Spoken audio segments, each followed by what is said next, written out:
Good morning, students. Welcome back to our online class. As you know, in our last class, we have started a new chapter of polity, that is outcomes of democracy. And I told you about how do we assess democracy. है ना? We discussed about some five basic principles of democracy, means why democratic form of government is better form of government as compared to others. We discussed five basic principles that a democratic government should have or a democracy should have, and that is why we choose democracy. And I told you that democracy is just a form of government. It just provides conditions to achieve the goals. It is responsibility of the citizens to achieve those goals. Means democratic government only and only provides the conditions. Okay. I told you about that democratic government is accountable government. Matlab means a democratic government should be accountable government. A democratic government should be a responsive government, and a democratic government should be a legitimate government. Means a democratic government is highly valued. And today we will discuss about 3 or 4 points, the last 3 or 4 points of this chapter, and then this chapter will be over.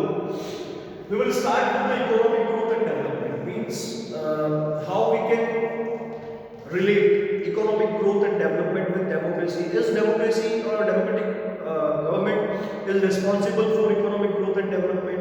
या कह सकते हैं सिर्फ economic government से ही development वगैरह होता है? Any other factor is not related with the economic growth and development? We will discuss on that. फिर we will talk about the reduction of inequality and poverty. Means we as compared to talk with perspective to the democracy. Then we will talk about accommodation of social diversity. Obviously, social diversity को accommodate करती है democracy, है ना? Likewise, if I talk कि India में huge diversity है, many castes, many religions, है ना? Many languages, है ना? और उसके बाद भी we are living together, we have a unity. ये सब accommodate करती है because it gives some basic principles which are given to every citizen. This means कि democracy accommodate करती है social diversity. And that's the last, dignity and freedom of the citizens. Dignity, obviously, and the last lecture I told you that democracy provides equality among the citizens, maintenance, promotes the equality, means every citizen is equal in the democratic government, and it provides the dignity to the citizens. Means कोई किसी से कम वो नहीं है कि भाई कोई किसी को दबा सकता है, कोई किसी के राइट्स को ले सकता है ना? Everybody have equal rights वगैरह. I write the passion for respect and freedom. The passion for respect and freedom are the basis for democracy. मानते उस बात को कि भाई the respect और जो पैशन होता है किसी की आज़ादी का, किसी की इज्जत, respect का, these are the basis principle या these are the basic things which is needed for democracy. and ये है इसीलिए democracy is better form of government because everybody wants freedom and respect, है ना?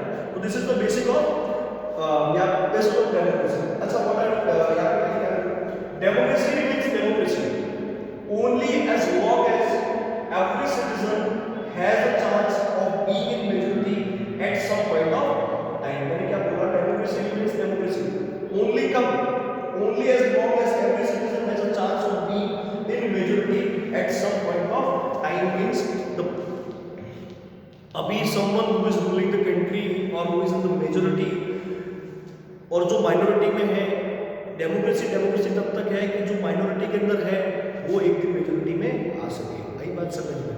मतलब everybody have the equal and fair chance of coming in majority.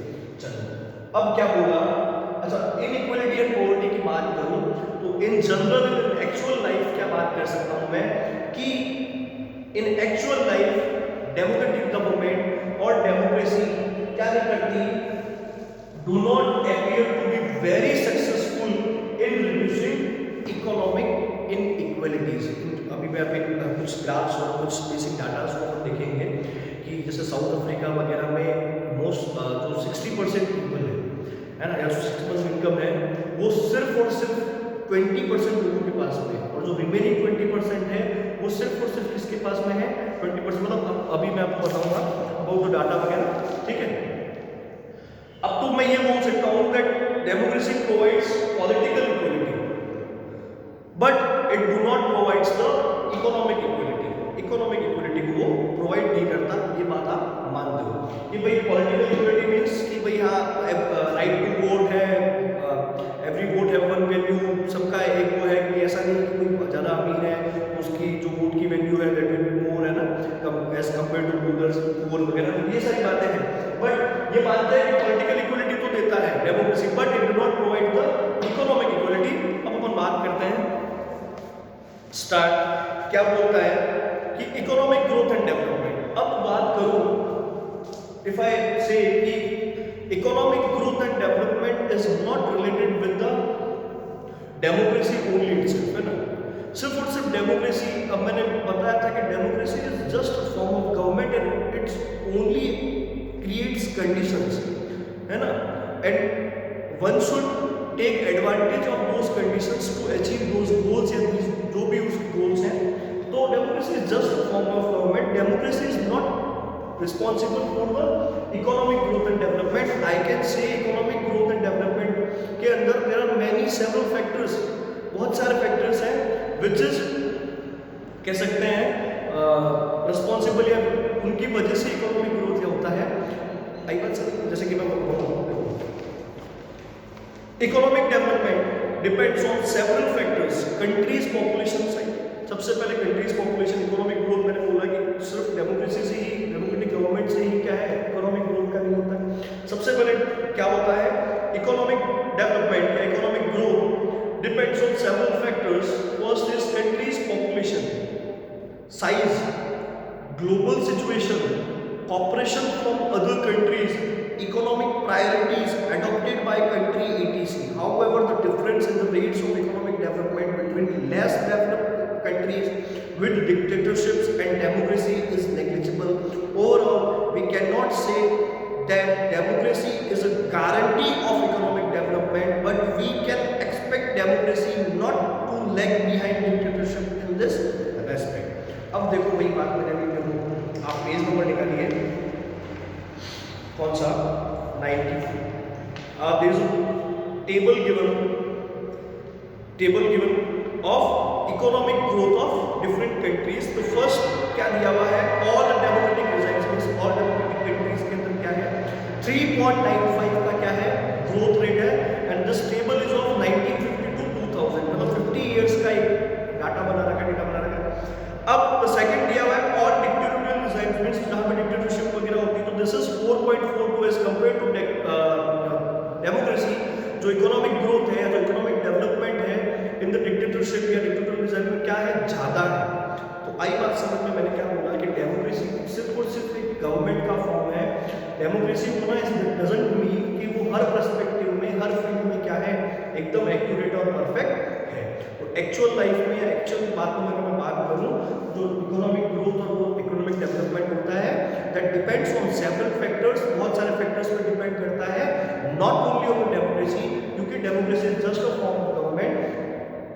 अब हर चीज के लिए you can't break the democracy, ठीक है। तो अब देखो अब फिर क्या लिखा, पुअर कंट्रीज अंडर डिक्टेटरशिप, जो भी पुअर कंट्रीज है अंडर डिक्टेटरशिप उसका कितना है 4.34, वो भी ज्यादा है। Poor countries under democracy 4.28। अब अपन देख सकते हैं कि कुछ एक पॉइंट्स का देयर इज अ डिफरेंस, है ना, और आप कह सकते हैं कि जैसे कि इकोनॉमिक ग्रोथ बहुत सारी चीज़ों पर डिपेंड करता है, बहुत सारी चीज़ें उनसे लिंक्ड रहता है। तो कह सकते हैं कि there is some sort of difference between the dictatorship और dictatorial regimes and democracy, but बहुत छोटा सा है। बट अपन डेमोक्रेसी को क्यों चूज करते हैं कि वी एक्सपेक्ट कि हाँ आने वाले टाइम के अंदर the democratic government will perform better, वो अच्छे से परफॉर्म करेगी, है ना, इसलिए अपन चूज करते हैं। अब there is a table given, table 2 shows what, देखो शोज दैट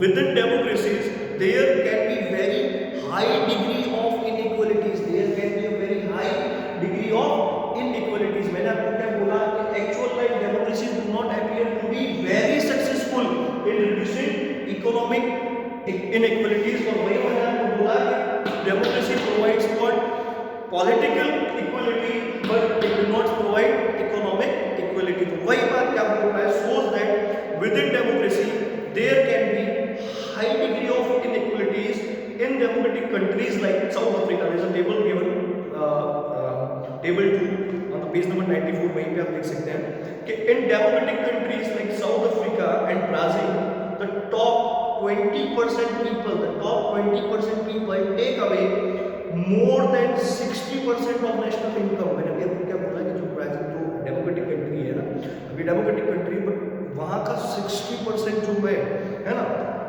जो 20% पीपल जो है वहाँ के जो ऊपर वाले वो 60% इनकम नेशनल इनकम ले जाते हैं। अब दूसरा, living less than 3% for the bottom 20% population, और वहीं पे 3% रखते हैं नीचे के 20% पीपल के।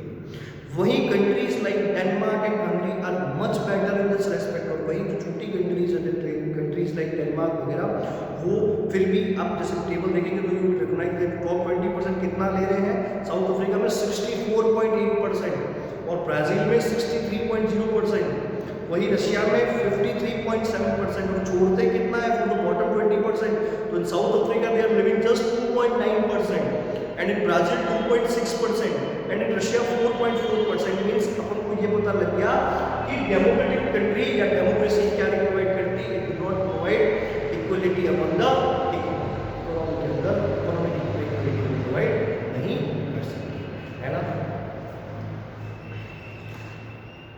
ये सारी बातें अपन ने देखी, रिडक्शन ऑफ, ये मतलब दोनों में जो टॉपिक थे, रिडक्शन एंड इकोनॉमिक ग्रोथ अपन ने साथ में ले लिए, ठीक है। और नाउ वी विल डिस्कस, अब आपको पता लग गया कि भाई इकोनॉमिक ग्रोथ जो बहुत सारी रिलेटेड होती है, समझ में आ गया आप लोगों के। टेबल फर्स्ट था that was for the economic growth and table 2 was for the reduction of equality, and I told you कि पॉलिटिकल इक्वलिटी तो डेमोक्रेसी प्रोवाइड करता है पर इकोनॉमिक इक्वलिटी प्रोवाइड नहीं करता है। ये देखो, this chapter is very much descriptive thoughts का है, कुछ भी इसमें पिन पॉइंटेड चीजें नहीं है, आपको थॉट डेवलप करना है, अब खुद को सोचना है कि यार डेमोक्रेसी किस किस चीज को प्रोवाइड करती है, किन चीजों को नहीं प्रोवाइड करता है। तो एक बार सोचो, कोई भी डाउट होता है तो मुझे क्लास में पूछ सकते हो, अभी जैसे स्कूल वगैरह होता है तो, and you can ask me on Google Meet also, and you can ask me phone करके। तो मैंने बोला कि एक्चुअल लाइफ जो भी है, democracy do not effect very successful किसके अंदर, इकोनॉमिक इनइक्वलिटीज को क्लियरिफाई करने में, इक्वल प्रमोट करने में। अब अपन बात करते हैं the third point, that is accommodation of social diversity. इस बात को तो अपन मानेंगे कि भाई डेमोक्रेसी एकोमोडेट करती है social diversity. Likewise it will be fair expectation that democracy should produce a harmonious social life. Democracies accommodate various social divisions. मानते हैं इस बात को बिल्कुल। भाई अपन अभी देखो, चैप्टर स्टार्ट किया था दैट कि how do we assess democracy outcome या व्हाट आउटकम्स ऑफ डेमोक्रेसी। तो ये आउटकम्स देख रहे हैं कि what we reasonably expect from democracy, है ना। तो अब इस चीज को जरूर माइंड में पैरेलल लेके चल रहे हैं कि ये चीजें क्यों पढ़ रहे हैं कि अपन डेमोक्रेसी को देख रहे हैं कि भाई इट इज गुड, कहाँ ये गुड नहीं है, कौन से फील्ड से सेटिस्फाई करती है, कहाँ पे सेटिस्फाई नहीं वगैरह करती है, आई बात समझ में। तो the third point is that accommodation of social diversity. बात मानते हैं कि बिल्कुल this democracy accommodate social diversity, social divisions को एकोमोडेट करती है। अच्छा, क्या बोलता है, no society can fully and permanently resolve conflicts among different groups, but we can certainly learn to respect these differences and we can also evolve mechanism to negotiate the differences। क्या कर सकते हैं, negotiate कर सकते हैं। एक बात तो चलो, at a good level upon we can say that कि डेमोक्रेसी रिजॉल्व करती है टाइप्स ऑफ कॉन्फ्लिक्ट्स वगैरह, जैसे कि अपन ने देखा था श्रीलंका वाला सिनेला वगैरह जो अपन से पढ़े थे, वो डिफरेंट लिंग्विस्टिक ग्रुप्स वहाँ हो गए थे। तो जब गवर्नमेंट बनी या डेमोक्रेटिक गवर्नमेंट, फेडरलिज्म का सब चीज़ें हुई, पावर शेयर हुआ, मतलब एक democratic form of government, democratic principles को फॉलो किया गया, तो वहाँ पे जो चीज़ें थी वो क्या होने लगी, सही होने लगी, है ना। अब कई जगह ये होता है कि जैसे श्रीलंका के अंदर चीज़ें थोड़ी वहाँ पे अपन कह सकते हैं कि थोड़ी वर्स्ट हो गई थी, क्या कहते हैं, सिविल वॉर वगैरह हो गया था। वहीं बेल्जियम के अंदर चीज़ें क्या हो गई थी, एकदम प्रॉपरली मैनेज हो गया था। अब देखो कोई चीज़ है कि भाई प्रॉपरली तो कोई ऐसा नहीं है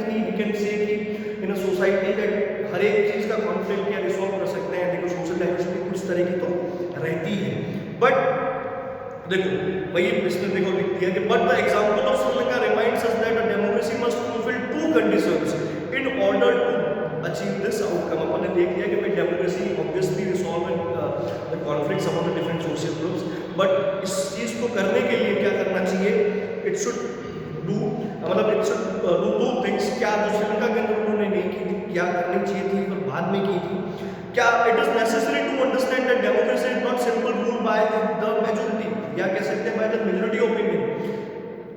the majority always needs to work within the with the minority so that government functions to represent the general view. Majority and minority opinions are not permanent। अब उन्होंने बोला कि भाई ऐसा नहीं है कि मैंने भी आपको क्या बोला, दिस इज द थिंग, वही बात मैं आपको बताऊं क्या है। Democracy remains democracy only as long as every citizen has a chance of being in majority at some point of time. अपन को ये समझ में आया कि भाई किसी ना किसी टाइम डेमोक्रेसी तभी तक डेमोक्रेसी है कि जो अभी मेजॉरिटी के अंदर है, या जो अभी who is ruling the country right now, या जो माइनॉरिटी के अंदर अभी है, have the fair chance to come the majority to rule the country. मतलब आपको ये समझ में है कि दोनों को साथ में काम करना है। आई बात समझ, कोई परमानेंट वहाँ पे वो नहीं है, नहीं परमानेंट मेजॉरिटी में रहेगा, कोई नहीं परमानेंट माइनॉरिटी में रहेगा। आई बात समझ में, तो वही बात मैनेजेबल करना है। Second thing is it is also necessary that rule by majority does not become rule by majority community in terms of religion और race, gender, linguistic group, etc. Rule by majority means that in case of every decision or in case of every election, different persons and groups may can form a majority। अब उसने भाई बोला कि भाई majority आती है, majority doesn't mean के a majority community is ruling या majority religion is ruling या majority caste is ruling, है ना। कोई जनरल फॉर्म ऑफ सब हर एक को इक्वल फेयर ऑफ चांस होना चाहिए इन दैट मेजोरिटी वगैरह, है ना। वही बात मैंने पूछा और मैंने आपको बोल दिया डेमोक्रेसी जो है, डेमोक्रेसी रिमेन्स डेमोक्रेसी कब तक कि जब तक इक्वल चांस रहता है किसका, माइनॉरिटी वाले को मेजोरिटी में आने का। आई बात समझ में। And the last point that is what dignity. Last point क्या है, that is what dignity and freedom of citizens. Obviously बहुत बेसिक सब है, बहुत अच्छे से पढ़ते हुआ है कब से 9th क्लास से, कि जो डेमोक्रेसी है या डेमोक्रेटिक फॉर्म ऑफ गवर्नमेंट है that promotes equality among the citizens and provides dignity of all the citizens. Means every citizen of the country is equal, वो इक्वल है, कोई ज़्यादा रिच है ज़्यादा पुअर है ऐसा कुछ नहीं है। हम मानते हैं कि provides economic, it doesn't provide economic equality, provides political equality, but फिर भी डिग्निटी ऑफ इंडिविजुअल्स बिल्कुल है, हर एक इंसान का दी गई आपका राइट्स है ना, तो वो राइट्स को कोई इंसान अपने लिए कोई भी अपन को एक्सप्लॉइट नहीं कर सकता। वी हैव डिफरेंट है ना, सब चीज़ें हैं। अगर rights are taken from us तो अपन जाके जुडिशरी के अंदर हर चीज़ को क्या कर सकते हैं, केस वगैरह कर सकते हैं, बोले कि भाई हमारे राइट्स हैं, बेसिक फंडामेंटल जो राइट्स हैं वो हमारे हर सिटीजन को दिए हुए हैं। तो वही बात है कि डिग्निटी ऑब्वियसली डेमोक्रेटिक गवर्नमेंट क्या करता है, डिग्निटी देता है टू एवरी सिटीजन्स और इक्वलिटी देता है, यही बात। और इसमें कुछ अभी बताने लायक मेरे हिसाब से डिग्निटी, वही democracy stands much superior to any other form of government in promoting dignity and freedom of individual. The passion of, मैंने अभी आपको बता ही दिया है, passion of what, the passion for respect and freedom are the basis for democracy, है ना। Democracy in India teams, बस इतना ही है, वेरी सिंपल चैप्टर है ना गाइस। एक बार go through the chapter once if you have any doubt. ये सिर्फ और चैप्टर मतलब in this chapter there is nothing pin pointed, ऐसा कोई पिन पॉइंटेड डेट्स वगैरह नहीं है। This is only and only descriptive chapter है, जिससे कि आपका थॉट प्रोसेस थोड़ा सही हो टू अंडरस्टैंड डेमोक्रेसी, कि भाई डेमोक्रेसी गवर्नमेंट है या डेमोक्रेटिक जो गवर्नमेंट है अपन उसको चूज क्यों करते हैं, या कुछ देखो मैंने आपको कुछ नेगेटिव फैक्टर्स भी बताए या कह सकते हैं, और कुछ पॉजिटिव फैक्टर्स भी अपन ने डिस्कस किए अबाउट द डेमोक्रेसी। पता होना चाहिए, डिस्क्रिप्टिव चैप्टर है, just go through it once, और कोई डाउट हो तो